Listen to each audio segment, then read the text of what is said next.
सबों को जय यीशु सहाय, प्रेज द लॉर्ड। प्रभु की बातों को समझने के लिए हम सबको पवित्र आत्मा और सहायक आत्मा की ज़रूरत पड़ती है।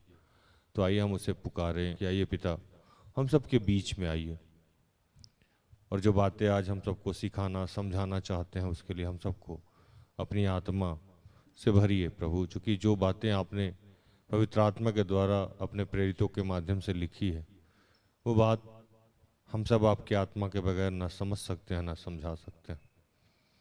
हे दयालु पिता, धन्यवाद करते हैं आज के सुंदर और आशीषित दिन के लिए जो तूने एक नए अध्याय के रूप में हमारे जीवन से जोड़ दिया। धन्यवाद करते हैं गर्भ से लेकर अब तक तूने हमें संभाला, हमारी छोटी से लेकर बड़ी सारी ज़रूरतों को सही खत्ते खोल के पूर्ण किया। धन्यवाद प्रार्थना योद्धा परिवार के लिए। धन्यवाद सिस्टर एस्थर और ऐसे जितने तेरे सेवक दास दासी हैं, हमारे जितने सहयोगी भाई बहन हैं, उन सब के लिए। इस वक्त जितने लोग मुझे देख रहे हैं, सुन रहे हैं, उन सब के लिए अपने जीवन से जुड़े हर बात हर कार्य के लिए तेरा धन्यवाद करते हैं पिता। और इन सब ने और हम सब ने कोई भी ऐसा कार्य किया हो जो आपकी इच्छा के विरुद्ध हो, उसके लिए तुझसे आत्मा में एक होकर क्षमा चाहते हैं। आइए प्रभु, हम सब के ऊपर अपना नियंत्रण लीजिए, वचन सुनने में और सुनाने में हमारी मदद कीजिए। जो भी बाधाएं हैं, जो भी रुकावटें हैं, वो सब यीशु तेरे नाम से समाप्त करते हुए धन्यवाद की प्रार्थना प्रभु यीशु के जीवित और पवित्र नाम से मांगते हैं। दया से सुन और स्वर्ग के राज में ग्रहण कर, आमीन। हालेलुया। आज जो वचन है वो पहला वचन है जो हम लोगों को मिला है, लूका 18 का 1। फिर उसने इस विषय में कि नित्य प्रार्थना करना और हिवाव ना छोड़ना चाहिए, उनसे यह दृष्टांत कहा।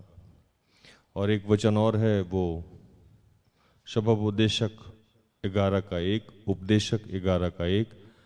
उसमें ऐसा लिखा हुआ है कि अपनी रोटी जलाशय पे फेंक दे। उपदेशक ग्रंथ अध्याय 11 वचन संख्या 1। अपनी रोटी जल के ऊपर डाल दे, क्योंकि बहुत दिन के बाद तू उसे फिर पाएगा। यहाँ तक। हालेलुया। विषय बहुत नाजुक है आज का। नाजुक इसलिए है कि प्रार्थना करना और वचन पढ़ना ही हमारे जीवन का उद्देश्य होना चाहिए। इस दोनों का मतलब ये है, भाव यही है कि एक तो हर समय हमें प्रार्थना में रहना चाहिए, दूसरा ज़्यादा से ज़्यादा हम लोगों को वचन पढ़ना चाहिए, नित्य प्रार्थना करना चाहिए और हियाव ना छोड़ना चाहिए। फिर उसने इस विषय में कि नित्य प्रार्थना करना और हियाव ना छोड़ना चाहिए, उसने यह दृष्टांत कहा। किसी भी काम को करने के लिए मुझे लगता है कि दो चीजों की आवश्यकता प्रबलता से पड़ती। एक समर्पण है ना, और धैर्य चाहिए आपको। क्या चाहिए? धैर्य चाहिए, पेशेंस। क्योंकि बहुत ज्यादा समर्पण भी है, डेडिकेशन भी है, फोकस भी है, लेकिन वो चीज आपको आज मिल जाए या कल मिल जाए या परसों मिल जाए, इस पे आपका बस नहीं है, नहीं। इस पे हम सब में किसी का बस नहीं। हमारा बस ये हो सकता है कि जब तक मिले नहीं तब तक हम इसको प्राप्त करने के पीछे लगे रहे। हालेलुया। जब तक ये मिल ना जाए तब तक हम इसके पीछे, हमारी भूख प्यास समाप्त नहीं हो। और अगर हमको ये ज्ञात हो जाए कि ये हमें किसके माध्यम से मिलना है, तो हम उसका पीछा छोड़ेंगे? नहीं छोड़ेंगे, कभी भी नहीं छोड़ेंगे। तो हम सबको ये ज्ञात है कि हमारे जीवन की सारी समस्याओं का अंत कहां से होगा? ईश्वर के माध्यम। और ईश्वर के माध्यम से हमारे जीवन की सारी समस्याओं का जब अंत होगा, तो क्यों नहीं आज हम उसके सामने गिड़गिड़ाएं, चिल्लाएं, रोएं और प्रभु से कहें कि प्रभु तू जब तक नहीं करेगा तब तक इस समस्याओं का समाधान नहीं होगा। अगर आपको इसकी जानकारी नहीं है कि प्रार्थना जीवन बदल देता है, तो आपको बाइबल को पढ़ना अनिवार्य है। और कल मैं इस बारे में बहुत अच्छे से समझाने का प्रयास कर रहा था पवित्र आत्मा के द्वारा कि बाइबल रोज पढ़ना होगा। एक दिन पढ़ने से काम नहीं चलेगा। एक दिन खाने से पेट भर जाएगा, एक दिन नहाने से स्वस्थ रहिएगा नहीं। तो बाइबल भी है। बाइबल पढ़ना इसलिए जरूरी है कि हम पिता ईश्वर की बातों को नहीं जानते। होशुआ 6:1 है ना, वहां सब कुछ खराब हो रहा था, बर्बाद हो रहा था, नाश हो रहा था, और ये नबी वहां पहुंचते हैं और नबी के माध्यम से कहा जा रहा है कि इनको ज्ञान ही नहीं है कि उचित और अनुचित क्या है। अगर हमें ये ज्ञान ही नहीं है कि हमारी समस्याओं का समाधान कैसे होगा आज जीवन में, तो आपकी समस्याओं का कभी अंत होगा? नहीं होगा, कभी भी नहीं होगा। कभी भी हमारी समस्याओं का अंत नहीं होगा। और समस्याओं का अंत करने के लिए हमको ये समझना होगा कि ये अंत कैसे होगा, समस्याओं का अंत कैसे होगा। और हमारे जीवन की सारी समस्याओं का अंत एक ही शक्ति के पास है, जिसको हम ईश्वर कहते हैं। हालेलुया, ईश्वर कहते हैं। और वो कब, कहां, कैसे करता है, आपके जीवन के लिए क्या उसकी योजनाएं हैं, क्या उद्देश्य है, या बीते समय में उसने किसके साथ क्या क्या किया है, इसको जानने के लिए आपको पवित्र शास्त्र का अध्ययन करना ही होगा। हालेलुया। आपको इसको जानने के लिए बिना पढ़े कुछ नहीं हो सकता है। कल भी मैं इस बात पे चर्चा कर रहा था कि पढ़ना अनिवार्य इसलिए है कि अगर आप नहीं पढ़िएगा तो विकट परिस्थिति में प्रभु आपके बारे में हर परिस्थिति के लिए, मतलब आपके जीवन से जुड़े हर बात के लिए कुछ ना कुछ बाइबल में पहले से बोल के रखा है। हाँ कि ना? लेकिन ये आप कैसे समझिएगा कि बोल के रखा हुआ है, क्योंकि आपको तो ज्ञात ही नहीं। आपको बताऊं, मैं मेरे हाथ में जैसे बाइबल आता है मैं समझ जाता हूं कि इसका कितना इस्तेमाल किया गया। क्योंकि जो बाइबल इस्तेमाल नहीं किया जाएगा वो खुलता ही बड़ा देर से है। आप कितना भी मुझे कह दीजिए कि मैं बाइबल पढ़ रहा हूं और आप ही का बाइबल मेरे हाथ में है, अगर वो निरंतर नहीं खुलता है तो पेज हटाने के लिए ना हमको मेहनत करना पड़ेगा। सही है कि नहीं? अगर आप बाइबल नहीं पढ़ रहे हैं तो मैं आज आपको लिख के दे रहा हूं कि आपके विकट परिस्थिति में आपके समस्याओं का समाधान आपके बाइबल में ही छुपा हुआ है, लेकिन आप उसको नहीं पढ़ के आप कभी राज के पास, कभी सिस्टर एस्थर के पास, कभी कहीं और भटक रहे। हालेलुया। ये है। और इस पृथ्वी पे हम जितने लोग आए हुए हैं उन सब के साथ एक बहुत बड़ी समस्या क्या है कि जितने लोग ईश्वर को जानते हैं उनका लड़ाई किससे है? आइडिया है आपको? हमारी लड़ाई जो है वो इफिसियों जब लिखा है तो शैतान से। किससे है? अंधेरे की शक्तियों से। हमारे जीवन की जितनी भी समस्या है उसके समाधान, मैंने आपको कहां का पहले क्या बताया कि हमारे जीवन की जो भी समस्याएं हैं उसका समाधान कहां लिखा हुआ है? बाइबल में। और सबसे बड़ी समस्या है वो क्या है कि हमारे काम को खराब कौन करता है? वो अंधेरे में जो शक्ति है जो हमें दिखाई नहीं देता है, वो शक्ति निरंतर हमारा पीछा करता है। जो बाइबल इफिसियों जब आप पढ़ेंगे उसमें लिखता है, इफिसियों 6:12, क्योंकि हमारा यह मल युद्ध लहू और मांस से नहीं परंतु प्रधानों से और अधिकारियों से और इस संसार के अंधकार के हाकिमों से और उस दुष्टता की आत्मिक सेनाओं से है जो आकाश में है। अब यहां क्या कर रहे हैं कि आपके जीवन की सारी समस्याओं का जड़ कहां है? पहले मैंने आपको बताया कि आपकी सारी जीवन की समस्याओं का समाधान कहां है? बाइबल में। अब दूसरी बार मैंने कहा कि जीवन की सारी समस्याओं का जड़ कहां है? तो अंधकार की शक्तियों के पीछे। देखिएगा, बड़ा ध्यान से सुनिएगा, बहुत समझ में आएगा और आनंद आएगा पवित्र आत्मा के साथ। मैंने आपको बोला कि आपके जीवन की सारी समस्याओं का समाधान बाइबल में छुपा हुआ, लेकिन आप क्या करते हैं, हम क्या करते हैं, उसको कभी उल्टे ही नहीं, ईस्टर में उल्टे, क्रिसमस में उल्टे, या कभी घर आशीष हुआ तब, या शादी आशीष हुआ तब, या कभी कभी। तो पहले मैंने बताया कि आपकी सारी समस्याओं का समाधान बाइबल में है, वो आप पढ़ते नहीं।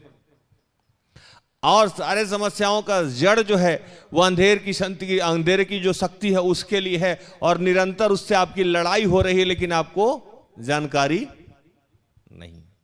जानकारी इसलिए नहीं है कि कभी आपने बाइबल नहीं खोला। अब इन सब चीजों का परेशानी तो बता दिए, राज भैया समाधान बताइए।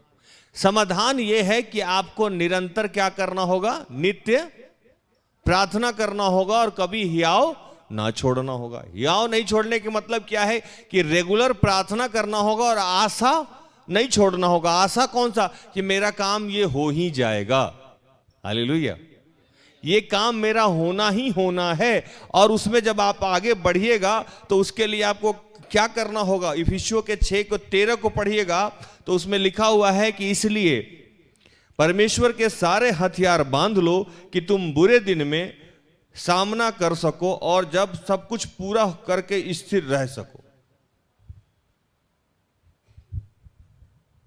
समझ में आ रहा? हमारे जीवन की सारी समस्याओं से लड़ने के लिए हम लोग को परमेश्वर का हथियार क्या करना होगा? बांधना होगा। और हथियार के लिए मैंने आपको क्या कहा? बाइबल पढ़ना और प्रार्थना करना होगा।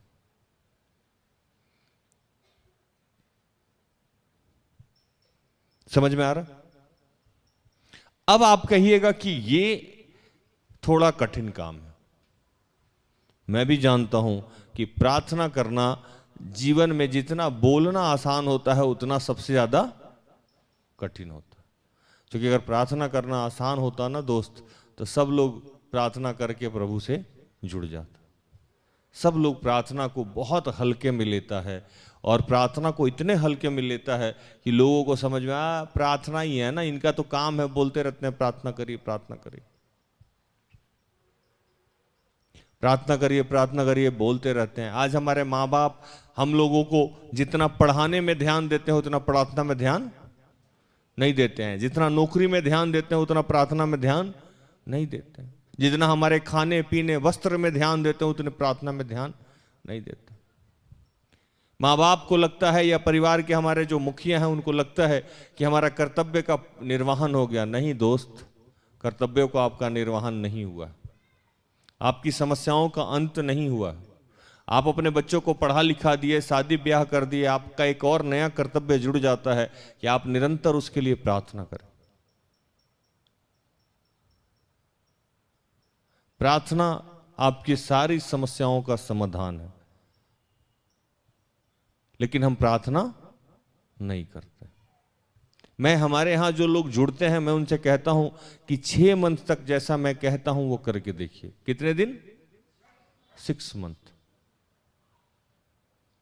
और मैं बताऊं कि प्रार्थना कितना अनिवार्य है कि यीशु भी प्रार्थना करते थे। कौन प्रार्थना करते थे? यीशु भी प्रार्थना करते थे। और उनके बारे में मेरे पास ढेर सारा वचन है। चूंकि अब इधर थोड़े दिनों से मैं बाइबल को मैं और भी ज्यादा गहन अध्ययन करने लगा हूं, क्योंकि मुझे पता है कि आने वाले समय में बहुत सारा लंबा चौड़ा मुझे प्रचार करना पड़ेगा। तो प्रार्थना यीशु भी करते थे। और इसको अगर बहुत ध्यान से समझना है आपको, तो आपको पता लगेगा कि यीशु को आने वाले दिनों की सारी घटनाओं की जानकारी थी। थी कि नहीं थी? थी ना। यीशु को यह प्राप्त था, यीशु को यह ज्ञात था कि उनका क्रूस पे मृत्यु होना है। क्या होना है? क्रूस पे मृत्यु होना, जो अभी हम लोग गुड फ्राइडे और ईस्टर भी मनाए। और इस बात को वो जान रहे थे और इसके लिए वो बहुत व्याकुल हो रहे थे। अंत में लिखता है गतसमनी बाग में वो चले जाते हैं, और गतसमनी बाग में अपने 3 शिष्य को लेके जाते हैं। 3 शिष्य में कौन कौन था?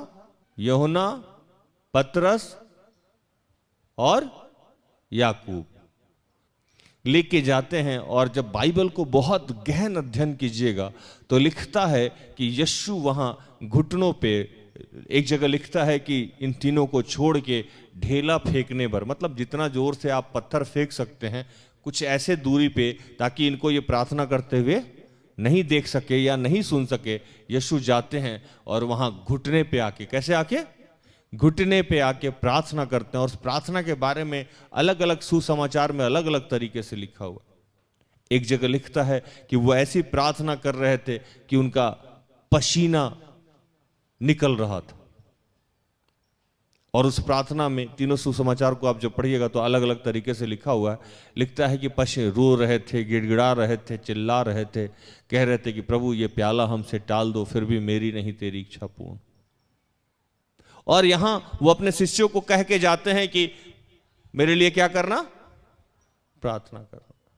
आते हैं, पहली बार आते हैं, देखते हैं ये सब सो रहा है।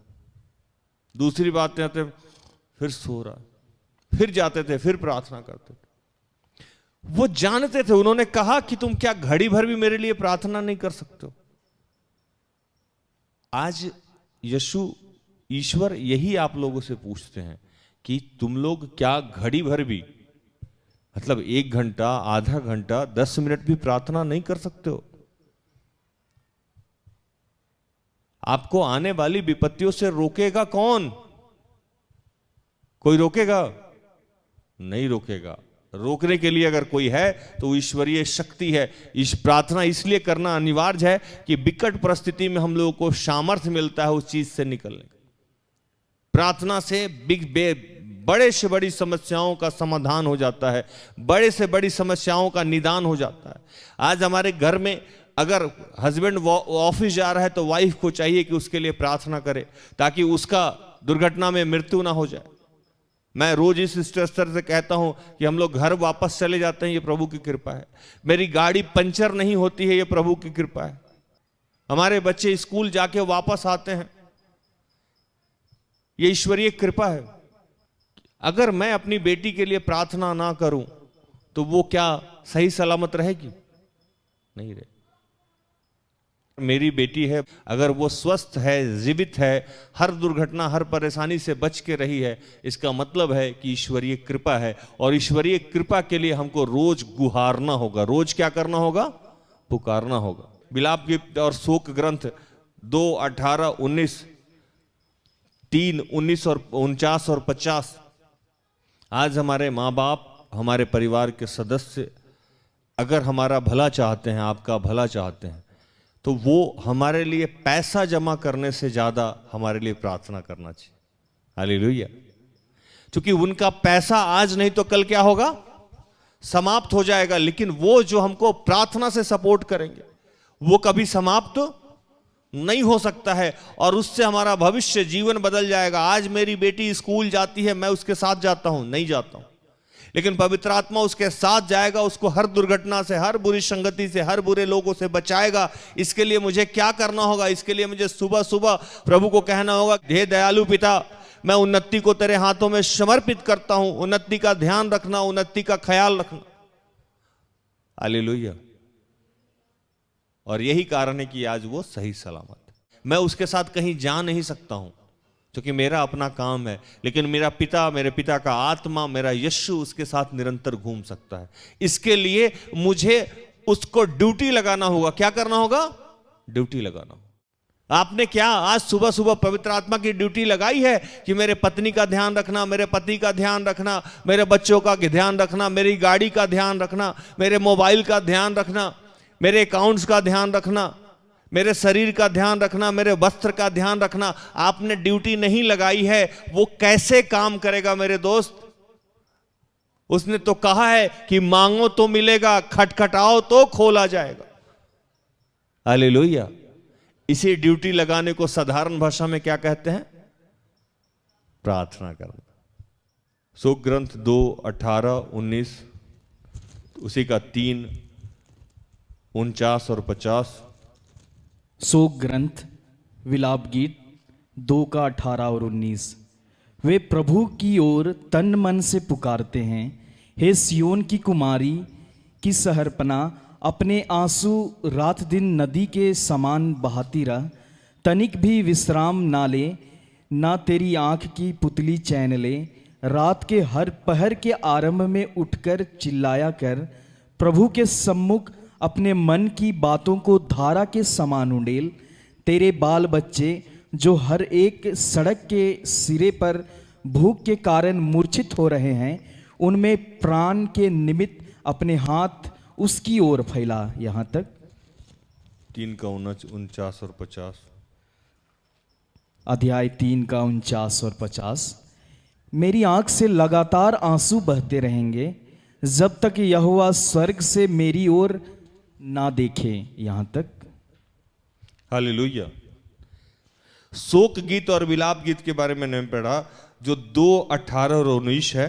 उसमें मैं पढ़ता हूं, तुम सारे हृदय से प्रभु सिय्योन के रक्षक की दुहाई दो, तुम्हारे आंसू दिन रात नदी की तरह बहते रहें, तुम नहीं रुको, निरंतर रोते रहो, उठो, रात में चिल्लाओ, पहले पहर में अपना हृदय पानी की तरह बहा दो, अपने बच्चों के प्राण बचाने के लिए प्रभु के सामने हाथ उठाकर प्रार्थना करो, वे गलियों के नुक्कड़ों पर भूखे के कारण बेहोश पड़े। हालेलुया। आज मैं इस बात का आह्वान करना चाहता हूं, आप लोगों को समझ में नहीं आ रहा है कि आपकी सारी समस्याओं का समाधान मैंने कहां बताया आपको? बाइबल में। और बाइबल में सारी समस्याओं का समाधान लिखा है, इसको लिए बाइबल पढ़ना होगा, और पढ़ने के बाद आपको प्रार्थना करना होगा, और प्रार्थना कैसे करना होगा उसके बारे में मैं बता रहा हूं। आपकी जितनी बड़ी समस्या है उतना ज्यादा चिल्लाना होगा प्रभु के सामने। मैंने आपको यीशु का उदाहरण दिया कि यीशु को पता था कि उनकी मृत्यु होने वाली है, और वो गतसमनी बाग में कैसे जाके चिल्ला रहे थे। एक अनुवाद में लिखा हुआ है कि उनका पसीना लहू की तरह बह रहा था। मैंने आपको पहले ही बताया कि अगर आप आज इस समस्या को नहीं समझ पा रहे हैं तो आपके जीवन में कोई समाधान नहीं होगा। आप अगर प्रार्थना को हल्के में ले रहे हैं तो आप समझिए कभी भी सफल नहीं हो सकते। आप चाहते हैं कि आपके बच्चे तरक्की करें तो आपको प्रार्थना करना होगा। आप चाहते हैं कि आपका पति तरक्की करे तो आपको प्रार्थना करना होगा। आप चाहते हैं कि आप नौकरी में जाएं तो आपको प्रार्थना करना होगा। आपके जीवन के सारी समस्याओं का समाधान प्रार्थना। और मैं एक नाम नहीं, हजारों नाम यहां पुलपिट पे मैं बता रहा हूं कि बता सकता हूं। मूसा एक ऐसा नबी था जो ईश्वर के आमने सामने बातें करता था। कहां बातें करता था? आमने सामने बातें करता था। इसको अगर आपको जानना है तो आपको निर्गमन 17:33 और विधि विवरण 24:24 को पढ़िएगा तो आपको पता लग जाएगा कि मूसा ईश्वर के आमने सामने बात करता था। हालेलुया। मूसा के साथ कुछ ऐसी परिस्थितियां आती हैं कि कुछ लोग उनके ऊपर युद्ध करने आ जाता है, और मूसा के पास कोई अस्त्र शस्त्र नहीं होता है, और वो यहोशू को कहता है कि तुम कल उनसे युद्ध करने कुछ लोगों को लेके जाओ। और मूसा हारून और बाकी लोगों के साथ एक पहाड़ के ऊपर चला जाता है, और प्रार्थना करने के लिए जो लाठी उसको दिया रहता है वो लाठी ऐसे उठा के प्रार्थना करने लगता है। जब तक उसकी लाठी उठी रहती है लोग उसके क्या होते हैं? जीतते रहते हैं। अचानक कुछ देर बाद उसका हाथ थक गया है। हाथ थकने के बाद वो क्या करता है कि वहां जो दो लोगों को वो ले गया है उसको पत्थर लगाता है, और मैं डिटेल समझाता हूं अब आप लोगों को। पत्थर पे आराम से बैठा देता, कहता मेरा हाथ पकड़ो। मूसा का हाथ वो दोनों पकड़ लिए और नीचे युद्ध जीतना शुरू हो जाए। मूसा जो सीधे तौर पे ईश्वर से बातें करता था उसको भी प्रार्थना की जरूरत पड़ी, और हम लोग को प्रार्थना की जरूरत नहीं है कि नहीं? मूसा के प्रार्थना के माध्यम से लोग जीत रहे थे, तो क्या आपके प्रार्थना के माध्यम के आपसे परिवार के लोग विजय प्राप्त नहीं करेंगे? एक वचन में लिखता है कि आप प्रार्थना करें अपने अधिकारियों के लिए भी, ताकि उनको बोलने में सामर्थ्य मिले, ताकि वो सही से प्रचार कर सके। एक जगह लिखता है कि तुम अपने अधिकारियों के लिए, प्रधानमंत्री के लिए, राज्यपाल के लिए, उन तमाम लोगों के लिए प्रार्थना करें ताकि वो सही ढंग से देश चला सके। आप अपने वार्ड सदस्य के लिए प्रार्थना करें। आप किसी भी समस्या में जब पड़ते हैं तो सबसे पहले आपको कहां जाना चाहिए? सेल्फ पे, बेदी पे। कहां जाना चाहिए? बेदी पे, ईश्वर के सामने जाना चाहिए, क्योंकि आपको यह ज्ञान हो गया है कि सारी समस्याओं का निदान कहां है? उसी के पास। और प्रार्थना कैसे करना है मैंने आपको आज शोक गीत में बताया। उठो, रात में चिल्लाओ, पहले पहर में अपना हृदय पानी की तरह बहा दो। इसी के 3 को आप जब पढ़िएगा, इसी के 3 में क्या लिखता है? 3 के 49 और 50 में क्या लिखा हुआ है?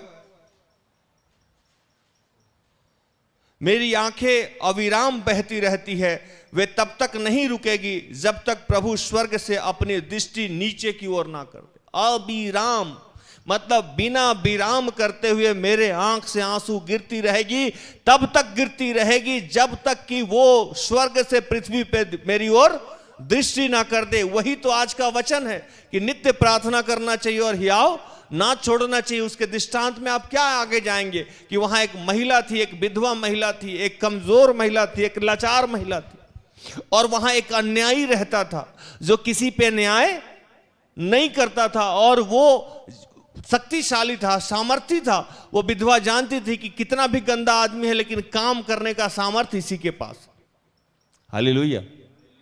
वो रोज जाके उसको कहती है कि मेरा ये काम कर दो, मेरा ये काम कर दो। रोज वो उसको धुतकार देता था, रोज धुतकारता था कि भागो यहां से, चले जाओ, हमको समय नहीं है, हम नहीं करेंगे।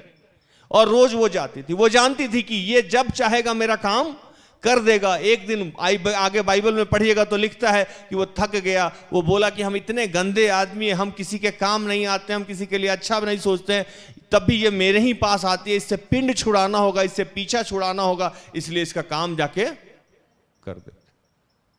हमारी प्रार्थना, वो विधवा वो जानती थी कि रोज कहने से और हियाव नहीं छोड़ने से, मतलब रोज एक ही बात को अगर हम कह रहे हैं और इंतजार कर रहे हैं, आशा नहीं छोड़ रहे हैं, तो मेरा काम हो जाएगा। अगर वो अन्यायी भी है तब भी काम कर देगा ईश्वर, तो फिर भी हमारा अन्यायी परमेश्वर।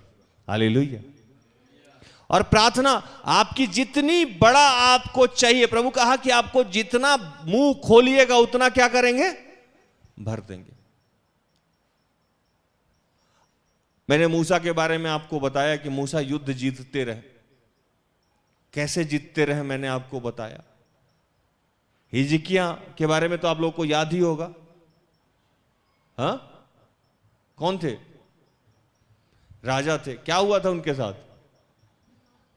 हाँ, बीमार पड़े थे। और प्रार्थना करने के बाद क्या हुआ था? 15 साल का आयु बढ़ गया था। एक और राजा थे जिन पे आक्रमण हुआ था। अशुर की सेना उन पे जाके आक्रमण कर। कौन राजा थे वो? जो जिनके प्रार्थना के माध्यम से स्वर्गदूत उदाया और 1,85,000 सेना को मार दिया। याद आया?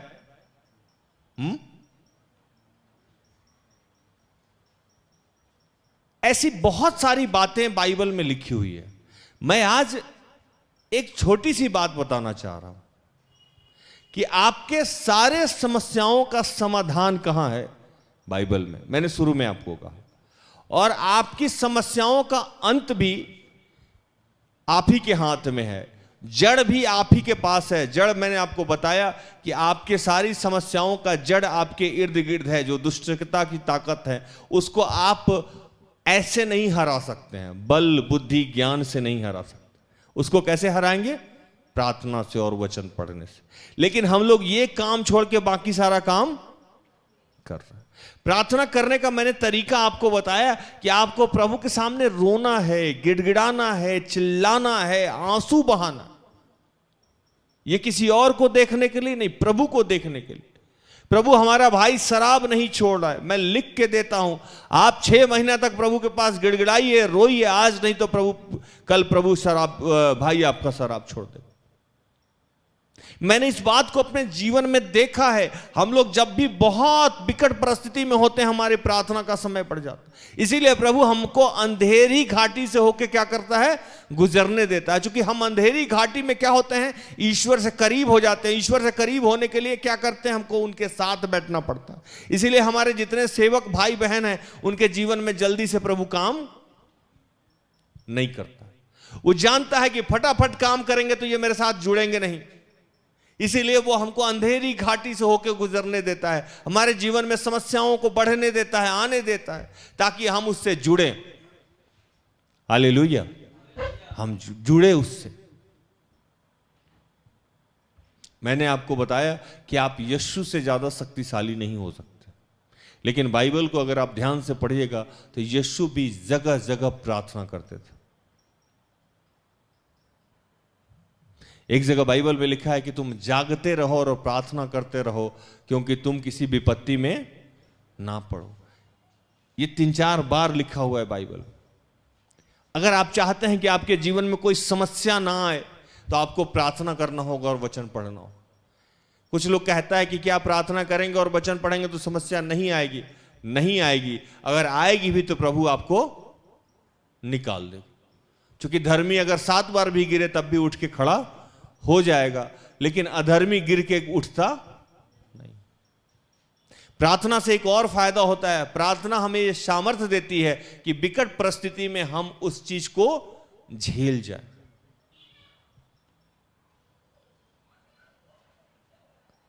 राजाओं का ग्रंथ जब पढ़िएगा आप, उसका 19:35, दूसरा राजा 19:35 पढ़िए।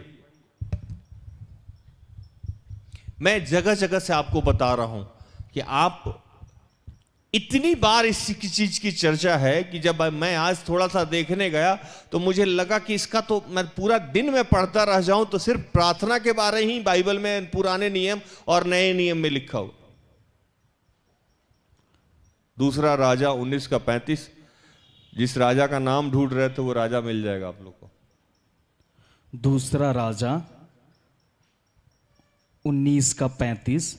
उसी रात में क्या हुआ कि यहोवा के दूत ने निकलकर असूरियों की छावनी में 1,85,000 पुरुषों को मारा, और भोर को जब लोग उठे तब देखा कि 100 ही 100 पड़े हैं। यहां तक तो वो जो हिजकिया राजा थे उस समय वहां के धर्मी राजा थे, इस पे मैं पहले भी प्रचार कर चुका, और उनके पास समस्या का कोई समाधान नहीं मिल रहा था। हिजकिया असुर कहलावा भेजता है, वहां पढ़िएगा, उसको मैंने रेफरेंस के लिए आपको बताया। दूसरा राजा 19:35, 19 में पूरा डिटेल मिल जाएगा। तो वहां वो लिखता है कि तू अपने ईश्वर के सामने बचेगा नहीं, ईश्वर के कारण बचेगा नहीं, मैं तुम्हें मार दूंगा। और जो वो पत्र लिखता है, वो जो लेटर भेजता है, उस लेटर को ले जाके वो सेल्फ में, मतलब वेदी पे प्रभु के सामने रख देता। रखने के बाद वो प्रार्थना करता है और उसी रात ईश्वर अपने दूतों को भेजते हैं और लिखता है कि 1,85,000 असुरी सेना का रातों रात समापन हो जाता है, और सुबह चारों तरफ 100 ही 100 देखने को मिलते। ये कैसे संभव हुआ? प्रार्थना से। कैसे संभव हुआ? प्रार्थना से। मैं प्रार्थना की कुछ बात बताऊं। अभी कुछ दिन पहले एक महिला 2-3 साल पहले यहां आई थी, अचानक मेरे पास आई, कहने लगी कि भैया मेरी शादी का 2-3-4 साल हो गया है, हम मां नहीं बन पा रहे।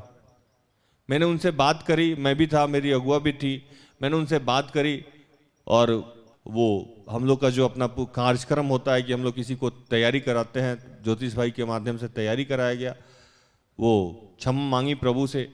और कुछ दिनों के बाद मेरी जो हमारे यहाँ बच्ची काम करती है हमारे साथ, वो उनके माध्यम से खबर आया और वो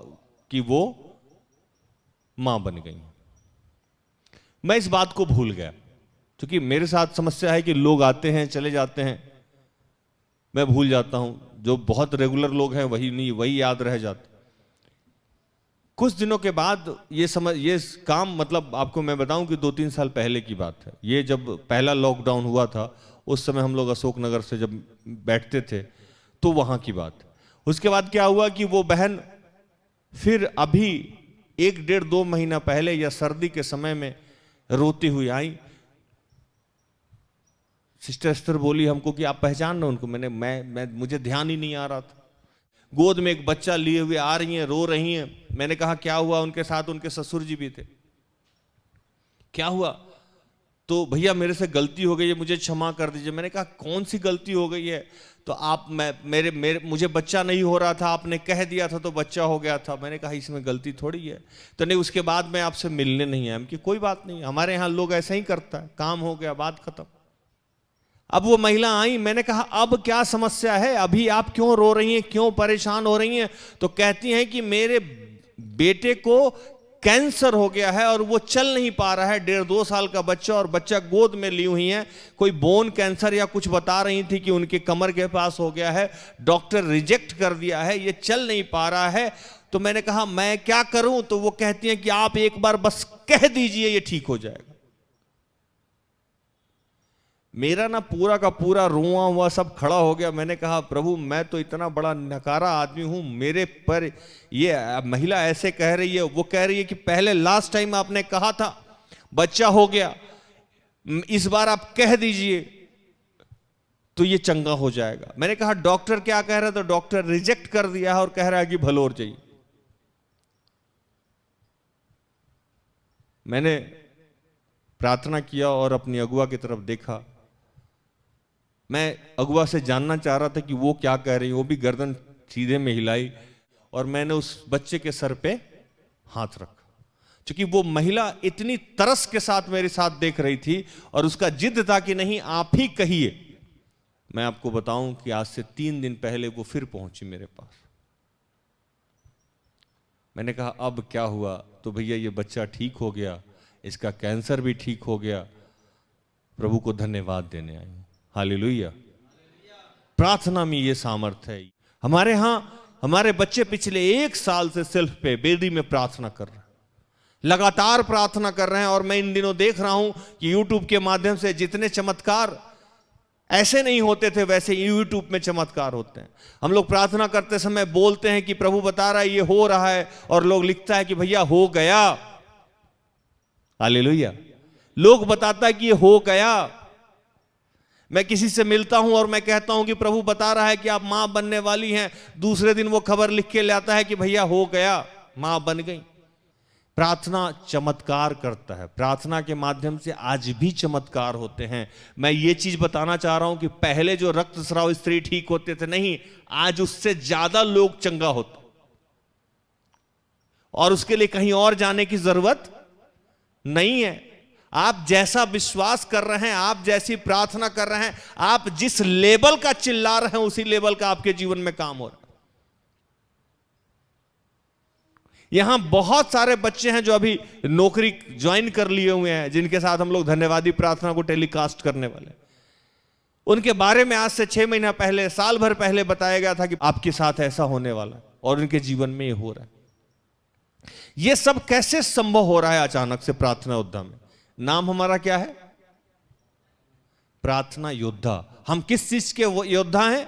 प्रार्थना करने के लिए। हमारे बच्चे क्या करते हैं? हमारे बच्चों में लाखों बुराइयां हो सकती है, लेकिन प्रार्थना वो करते हैं। इसलिए मैं बार बार कहता हूं कि हमारे यहां 24/7 2400 घंटा प्रार्थना चलता है। आप रात में 1 बजे भी फोन करिएगा तो आपके लिए प्रार्थना होगा।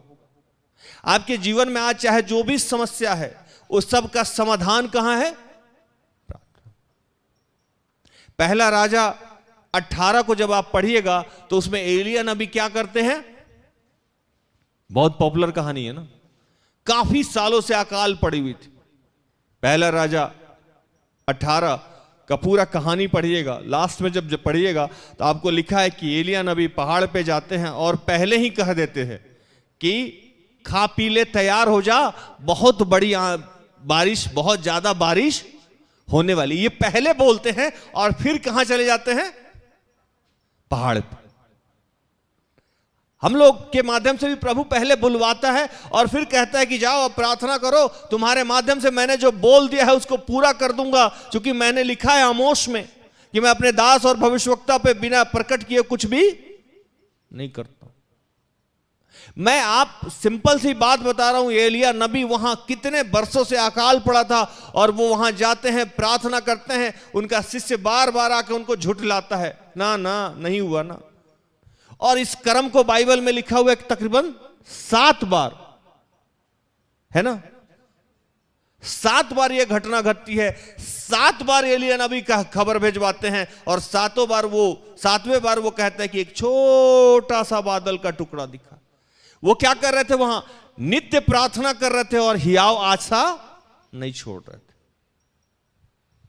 वो प्रार्थना कर रहे थे, वो जान रहे थे और उनको इस बात की जानकारी कैसे थी कि यह घटना घटना है? क्योंकि उन्होंने पवित्र शास्त्र का पहले अध्ययन किया था और वो जानते थे कि ईश्वर चमत्कारी ईश्वर है, ईश्वर जो बोलता है वो पूरा होता है। आज हमारे जीवन के सारी समस्याओं का समाधान इस पवित्र शास्त्र में और प्रार्थना में है, लेकिन हम लोग इसको छोड़ के बाकी सब जगह दौड़ रहे हैं, सब जगह जा रहे हैं, लेकिन यहां नहीं जा रहे हैं। आप दावा करते हैं कि आप अपने बच्चे को बहुत प्यार करते हैं, लेकिन आप उसके लिए 10 मिनट बैठ के प्रार्थना नहीं कर सकते हैं। यह प्यार झूठ है, झूठ है, झूठ है। आप दावा करते हैं कि आप अपने बेटा बेटी से प्यार करते हैं, आप बुजुर्ग हो गए हैं, कोई बात नहीं, आप घर में पैसा दे नहीं सकते हैं, कोई बात नहीं, आप 1 घंटा बैठ के प्रार्थना कर सकते हैं। बाइबल में लिखा है कि मैं कंगाल हूं लेकिन बहुतों को धनवान बना देता हूं। कैसे? प्रार्थना के माध्यम से। आप कुछ नहीं दे सकते हैं, लेकिन प्रार्थना के माध्यम से आप जो दे सकते हैं वो कर सकते हैं। यहां रश्मि बैठी हुई है सामने, अभी टेक्निकल टीम के सामने। इसकी मां बीमार थी, कैंसर से जूझ रही थी। प्रार्थना योद्धा परिवार यहां प्रार्थना में लगा हुआ था। कितना सारा उपवास, कितना सारा प्रार्थना, और इनकी मां अभी सिमडेगा में चल रही हैं, टहल रही हैं, कैंसर से निजात पाली। यह कैसे संभव हुआ? प्रार्थना से। मेरे जीवन में जब जब विकट परिस्थिति आई है, मैंने प्रार्थना बढ़ा दी है। मैं उपवास और प्रार्थना पे ही विश्वास रखता हूं। सिस्टर एस्तर जो मेरे करीब रहती हैं वो जानती हैं इस बात को। प्रार्थना मैं लंबे समय तक नहीं बैठ पाता हूं क्योंकि बहुत सारा काम रहता है, लेकिन उपवास और प्रार्थना मेरा कब और कितने कितने दिनों का चलता है मुझे नहीं पता। क्योंकि मैंने आज भी सिस्टर एस्तर से कहा कि मेरे पास कुछ और है ही नहीं, और है कुछ मेरे पास कुछ और है नहीं है। आप लोगों के पास धन हो सकता है, घर हो सकता है, मेरे पास आज के डेट में कुछ नहीं है। मेरा ईश्वर है और मेरा प्रार्थना उपवास, इसी के माध्यम से मैं जिंदा हूं। और मुझे आज नहीं, ये बहुत पहले से समझ में आया। मेरे ऊपर जब केस हुआ, मैं प्रार्थना और उपवास में था। मेरे भाई, मेरे बहन, मेरे परिवार के सारे सदस्य लोग, मैं वहां से जीता। मेरे पास उस समय पैसा और शक्ति नहीं था कि मैं सामने जो लोग थे उसको हराऊं, लेकिन प्रार्थना और उपवास के माध्यम से वो लोग विजय प्राप्त नहीं कर पाया मेरे ऊपर। मैं जीता वहां। मैंने आपको कहानी सुनाया है कि मेरे पिताजी मिसिंग थे, वो उपवास और प्रार्थना के माध्यम से क्या हुए? घर वापस आए। मेरे जीवन में जितना ही काम हुआ है वो सब सिर्फ उपवास और प्रार्थना से हुआ। मैं आज दिन में कह रहा था कि मुझे इस टॉपिक पे क्यों बोलने के लिए भेजा जा रहा है, क्योंकि मैं तो प्रार्थना बहुत कम करता हूं, बाइबल भी कम पढ़ता हूं। सबसे ज्यादा तो सिस्टर एस्तर यहां बाइबल पढ़ती हैं और प्रार्थना करती हैं। प्रभु बाद में कहा कि सबसे ज्यादा उपवास और प्रार्थना तू बहुत दिनों से करता आया है, और यह तुम्हारे जीवन का शक्ति है। क्या है ये? शक्ति है। मैं अपनी समस्या किसी को नहीं कहता हूं, आज भी नहीं कहता हूं। सब लोगों को लगता है कि मैं बहुत धनी हूं, बहुत पैसा वाला हूं, मुझे कोई प्रॉब्लम नहीं होता है, मुझे कोई तकलीफ नहीं होता है। कुछ खास लोग होगा, कभी कुछ सेंटिमेंटल मैं शेयर कर देता हूं, लेकिन मुझे पता है कि मैं अपनी बातें किससे कहता हूं? अपने ईश्वर से कहता हूं। मैं उसी के पास रोता हूं, चिल्लाता हूं, गिड़गिड़ाता हूं, क्योंकि मुझे पता है कि जब यीशु की सुनता है तो ये मेरी भी सुनेगा, जब ये एलिया की सुनता है तो ये मेरी भी सुनेगा, जब इसने मूसा की सुनी है तो मेरी भी सुनेगा। मैं आपको बताऊं कि अगर आपको राज भैया की बात पे थोड़ी सी भी यकीन है, इतनी सी भी, तो 6 मंथ तक कुछ मत करिए, काम करिए। मैं ये नहीं कह रहा हूं कि काम नहीं करिए, पढ़ाई कीजिए, काम कीजिए, प्रार्थना बढ़ा दीजिए। अगर आप 5 मिनट प्रार्थना करते हो तो कम से कम आधा घंटा प्रार्थना कीजिए। अगर आप 10 मिनट प्रार्थना करते हो तो पूरे दिन में 1 घंटा प्रार्थना कीजिए। मैं आज आपको लिख के दे सकता हूं कि आपकी सारी समस्याओं का समाधान इन्हीं 6 महीने में हो जाएगा। मैं कहीं जाने वाला नहीं हूं, मैं कहीं भागने वाला नहीं हूं, मैं यहीं मिलूंगा आपको। अभी तो 2 जगह बैठता हूं, यहां आराधनालय में, नहीं तो अपने अशोक नगर। आपको मैं फिर 6 महीना बाद मिल जाऊंगा। आप सबके जीवन की सारी समस्याओं का समाधान वही है। बाइबल पढ़िए और प्रार्थना कीजिए। कितनी भी बड़ी समस्या हो, कितनी भी बड़ी बाधा हो, कितना भी बड़ा समुद्र हो, आपके प्रार्थना के माध्यम से वो समाप्त हो जाएगी। हालेलुया। वो आपके प्रार्थना के माध्यम से समाप्त हो जाएगी। मेरी पत्नी को हेपेटाइटिस बी था। जब शादी हुआ, शादी के कुछ दिनों के बाद वो मां नहीं बन पा रही थी। तकरीबन एक आधा साल, शादी 2007 में हुआ था, और 8-9 तक जब मां नहीं बन पा रही थी, तो क्योंकि उस समय घर के समस्या और बहुत सारा परेशानी और भी था, तो इस तरफ कभी ध्यान मेरा नहीं गया। अचानक से घर में होने लगा कि अब मां नहीं बन रही हैं, तो हम लोग डॉक्टर से मिलने गए। तो उस समय होता क्या है कि लेडीज लोगों का सारा थॉरली चेकअप होता है। तो पता लगा कि उनको क्या है, हेपेटाइटिस बी है। और 2009 में हेपेटाइटिस बी बहुत बड़ी बीमारी होती थी। हेपेटाइटिस बी एक तरीका से का ऐसा बीमारी है जो लीवर को डैमेज करता है और इन्फेक्टेड होता है, मतलब फैलता भी है, और ये लास्ट स्टेज में लोग मर जाते हैं। मैंने इधर उधर इलाज कराया, लोग मुझे कहा कि अपनी पत्नी से अलग रहिए, ये बीमारी आपको भी फैल जाएगी। जोंडिस का खराब रूप है, और सरलता से मैं बताऊं कि जोंडिस का खराब रूप है, लेकिन लक्षण वैसा कुछ दिख नहीं रहा था। डॉक्टर बोला कि अगर ये मां बनेंगी तो आपकी बेटी को भी जान का खतरा है। मैंने कहा ठीक है। कुछ दिनों तक मैंने इलाज कराया, इधर उधर बाहर विदेश उदेश भी ऑनलाइन मैंने बात करी, डॉक्टर से दिखाया, सब जगह हुआ लोग। उस समय इसका इलाज नहीं था। एक दिन मैं ऐसे ही घूम रहा था, और मैं प्रार्थना बैठ के करने से ज्यादा मैं घूमते फिरते चलते फिरते मुझे समझ में आता है कि मेरा प्रभु मुझसे बात कर रहा है। बाथरूम में, जो मैं बार बार कहता होता हूँ, गाड़ी पे। सिस्टर एस्टर कल परसों मुझे बोल रही थी कि आपको इस बात का आशीष प्राप्त है कि अचानक आपको प्रभु का प्रकाशन मिलता है। अब उसके लिए आपको बैठने की जरूरत नहीं होती है। अब पहले मैं इस सारी चीजों को नहीं समझ पा रहा था, लेकिन अब अगुआ और हमको भी लगता है कि नहीं, ये सब प्रभु की कृपाएं हैं मेरे ऊपर। मैं एक दिन रात में परेशान था, मैंने क्या किया कि सारा का सारा पर्ची फाड़ दिया। मैंने कहा जो करेगा मेरा ईश्वर करेगा। उसके बाद से लेके आज तक हेपेटाइटिस बी के नाम पर एक भी दवा मैंने अपनी पत्नी को नहीं खिलाया। और मेरी एक बेटी भी है जो मेरे यहां तक आती है, अभी तक तो उसको कोई बीमारी नहीं हुआ है। डॉक्टर बोला कि इसका वो परेशानी हो जाएगी, और मुझे भी बोला कि कुछ दिन बाद आप भी बीमार हो जाइएगा और आपको भी जो हेपेटाइटिस बी हो जाएगा, हम भी मर जाएंगे, पत्नी भी मर जाएगी। मर गए हम लोग। 2009-8 की बात है, और ये अभी कब क्या चल रहा है, 22 चल रहा है। अभी तक तो नहीं मरे हैं, और अभी लगता है कि बहुत दिन जिंदा रहेंगे। ये कैसे संभव हुआ?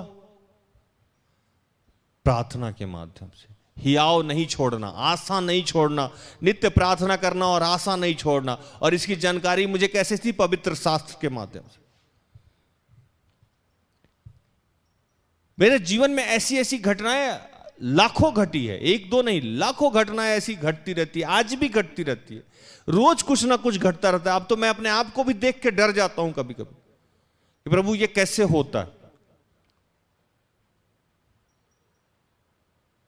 लेकिन इन सब के पीछे मैं ये नहीं कह रहा हूं कि मैं बहुत बड़ा प्रार्थना योद्धा हूं, मैं बहुत प्रार्थना करता हूं, मैं बहुत बाइबल पढ़ता हूं। हां, मैं बाइबल पढ़ता हूं, मैं प्रार्थना करता हूं, बहुत नहीं पढ़ता हूं। और मैं वही रिक्वेस्ट आज आप सब लोगों से कर रहा हूं कि आपके जीवन में मैं जानता हूं यहां के लोगों के जीवन की समस्या क्या है। यहां के लोगों की मुख्य समस्या है, सबसे बड़ी समस्या इस समाज में है कि शराब नहीं छूटता है। क्या नहीं छूट रहा है? जहां से हम लोग बिलोंग करते हैं, जिस मोहल्ले से मैं अभी टेलीकास्ट करता हूं, वहां तकरीबन सारे घरों में शराब मिलते हैं, है ना? लेकिन इन सब के पीछे का कारण क्या है? कारण यही है कि हम चर्च जाते हैं, कोई दिक्कत नहीं है। हम मानते हैं कि बहुत सारे लोग संडे के संडे चर्च जाते हैं, लेकिन हम ये भी मानते हैं कि आज हमारा क्रिश्चियन परिवार सिर्फ साप्ताहिक क्रिश्चियन नहीं हो गया ना, सिर्फ संडे वाला क्रिश्चियन।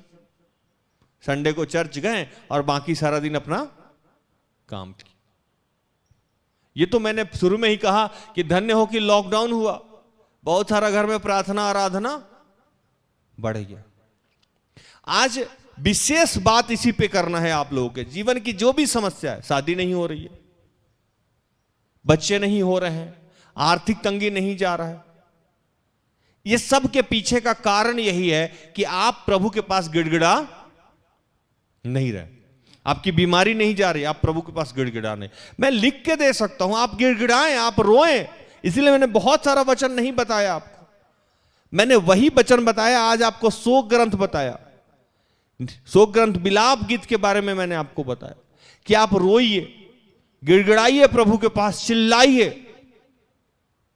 प्रभु आपके सारी समस्याओं का समाधान कर देगा। प्रभु इन सारे वचनों से आप सबको और मुझे भी आशीषित करे। आमीन।